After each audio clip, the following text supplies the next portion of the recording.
10th class. आज हमारा chapter number 12 है हाइड्रोकार्बन। इसके हमने इम्पॉर्टेंट शार्ट क्वेश्चन आंसर करने हैं।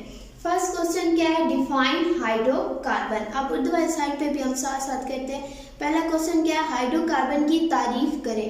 हमने हाइड्रोकार्बन की डेफिनेशन बतानी है और साथ एक दो एग्जाम्पल आप बता दें। आंसर क्या है, hydrocarbons are those compounds which are made up of only carbon and hydrogen element, for example ethane, methane. अब इधर देख लेते हैं, वो मरकबात जो हाइड्रोजन और कार्बन से मिलकर बनते हैं इनको हाइड्रोकार्बन्स कहते हैं। मसलन methane CH4, ethane C2H6। Hydrocarbons वो कंपाउंड्स होते हैं जो सिर्फ कार्बन और हाइड्रोजन एलिमेंट से मिलकर बने होते हैं और इनकी एग्जांपल क्या है, इथेन हो गई, मीथेन हो गई या प्रोपेन, कोई भी आप कोई से भी दो एग्जांपल दे दें। यहाँ तक क्लियर। दूसरा हम क्वेश्चन देखते हैं, why are the alkanes called paraffins. इधर देखिए, अल्केन्स को पैराफिन क्यों कहते हैं।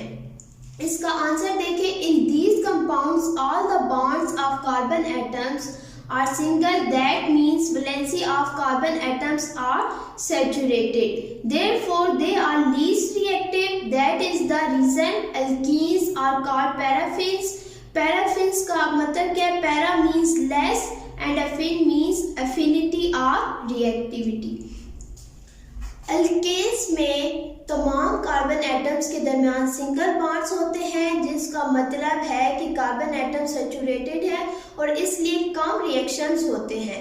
इस वजह से पैराफिन्स कहलाते हैं। पैरा का मतलब कम है और अफिन का मतलब एफिनिटी है।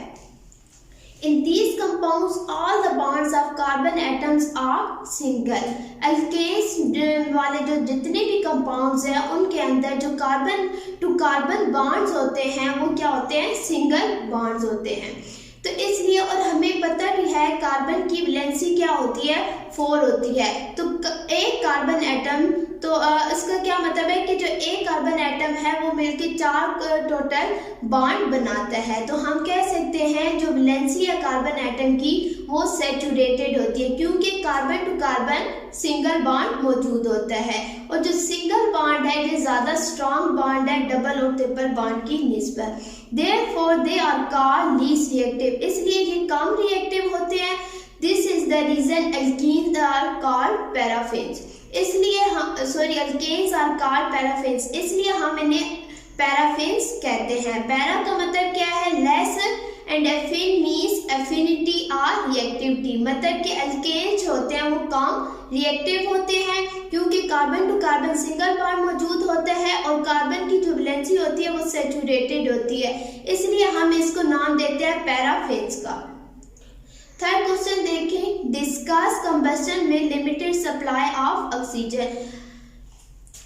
मीथेन ऑक्सीजन की मिकदार के साथ कैसे रिएक्शन करती है। हमने क्या बताना है कि कंबस्शन किस तरह होती है अगर ऑक्सीजन की हमारे पास लिमिटेड सप्लाई हो, मतलब कि ऑक्सीजन कम मिकदार में हो तो कंबस्शन रिएक्शन किस तरह होता है। In limited supply of oxygen there is incomplete combustion, as a result carbon monoxide is produced that cause suffocation and causes death. महदूद ऑक्सीजन की सप्लाई में जलने का अमल नामुकम्मल होता है, जिसकी वजह से कार्बन मोनोऑक्साइड पैदा होती है जो दम घुटने और मौत वाक़या होने का बायस बनती है। इसकी इक्वेशन देखें, 3CH4 + 4O2 give us 2CO plus carbon plus 6H2O। Methane के का जब हमने रिएक्शन करवाया है ऑक्सीजन की प्रेजेंस में तो हमारे पास क्या बना है, carbon monoxide plus carbon plus water के मॉलिक्यूल। अच्छा देखिए, कंबस्शन होता क्या है। ये कंबस्शन वो प्रोसेस होता है, बर्निंग का प्रोसेस होता है ऑक्सीजन की मौजूदगी में।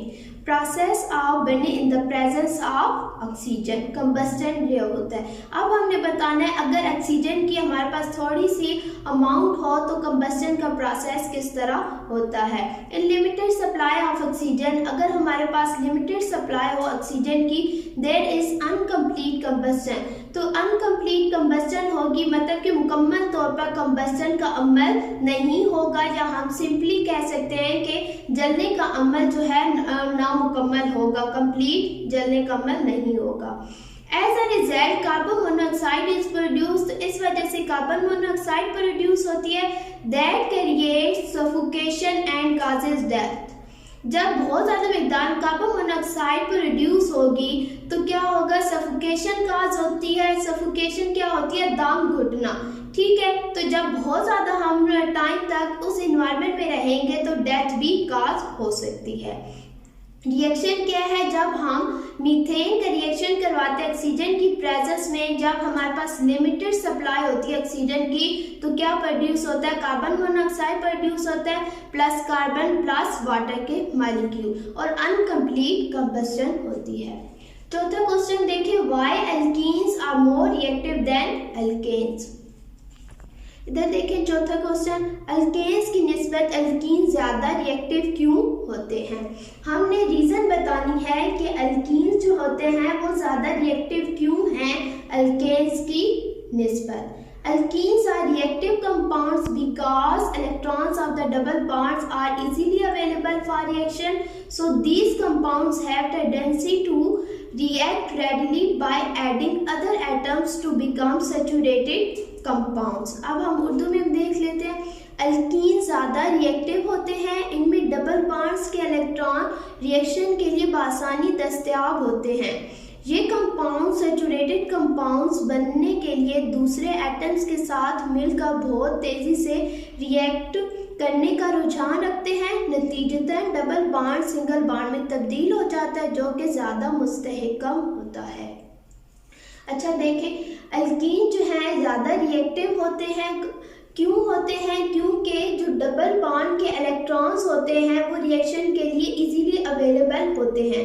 ऊपर भी हमने कहा है कि जो सिंगल बॉन्ड होता है वो ज़्यादा स्ट्रांग होता है डबल बॉन्ड की निस्बत, और डबल बॉन्ड्स में इलेक्ट्रॉन्स होते हैं डबल बॉन्ड के वो मौजूद होते हैं रिएक्शन के लिए। इसलिए ये जो कंपाउंड्स होते हैं इनके पास सलाहियत होती है कि वह दूसरे एटम के साथ रिएक्ट करके सैचुरेटेड कंपाउंड्स बना दें। सैचुरेटेड कंपाउंड्स कैसे बनाएंगे, जब अल्कीन्स दूसरे एटम्स के साथ रिएक्ट करेंगे तो इनके दरमियान जो carbon to carbon double bond है वो ब्रेक हो जाएगा और वो किस में चेंज हो जाएगा, सिंगल बॉन्ड में, और क्या बना देंगे, सैचुरेटेड कंपाउंड्स बना देंगे, जो कि ज़्यादा स्ट्रॉन्ग कंपाउंड्स होते हैं।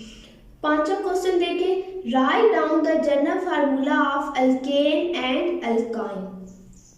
इधर देखिए पांचवा क्वेश्चन क्या है, अल्केन और अल्काइंस का जनरल फार्मूला तहरीर करें। अल्केन और अल्काइन के लिए जो जनरल फार्मूला दिया गया है वो हमने लिखना है।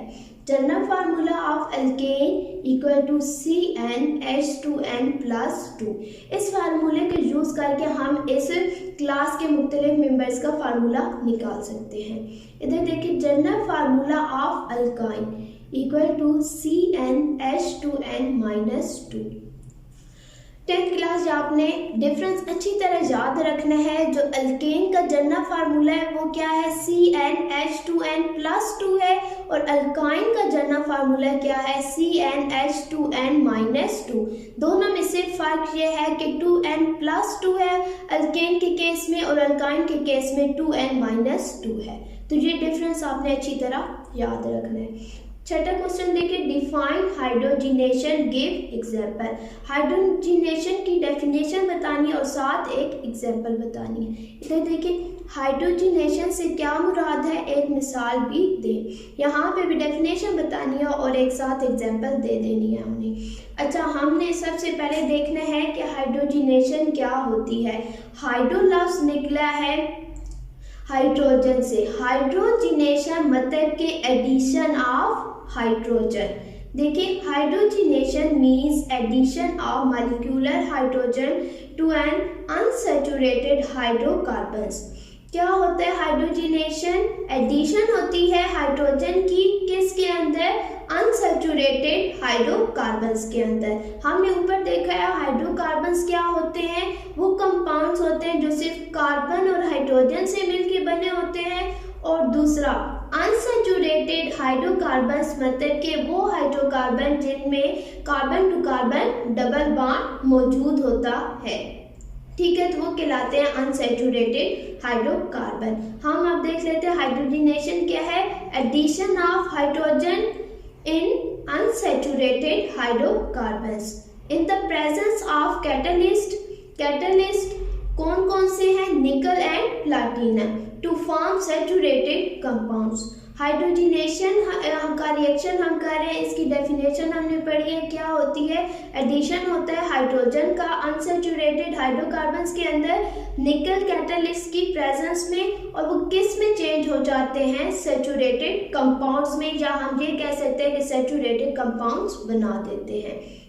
इधर देखें, सैचुरेटेड कंपाउंड्स बनाने के लिए कैटलिस्ट निकल प्लैटिनम की मौजूदगी में अनसैचुरेटेड हाइड्रोकार्बन्स में मॉलिक्यूलर हाइड्रोजन दाखिल करना हाइड्रोजनेशन कहलाता है। इसकी इक्वेशन देखें, CH2 double bond CH2 plus H2 give us निकल CH3।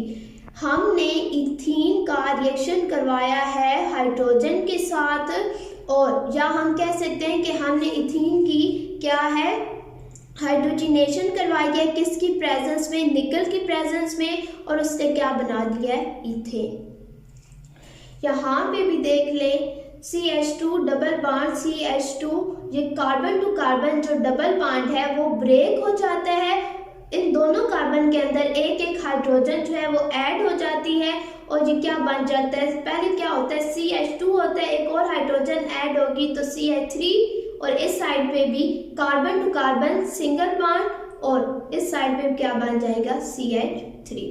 10th क्लास ये क्वेश्चन आपने नोट डाउन कर लेना है और अच्छी तरह ये याद भी कर लेना है। अल्लाह हाफिज।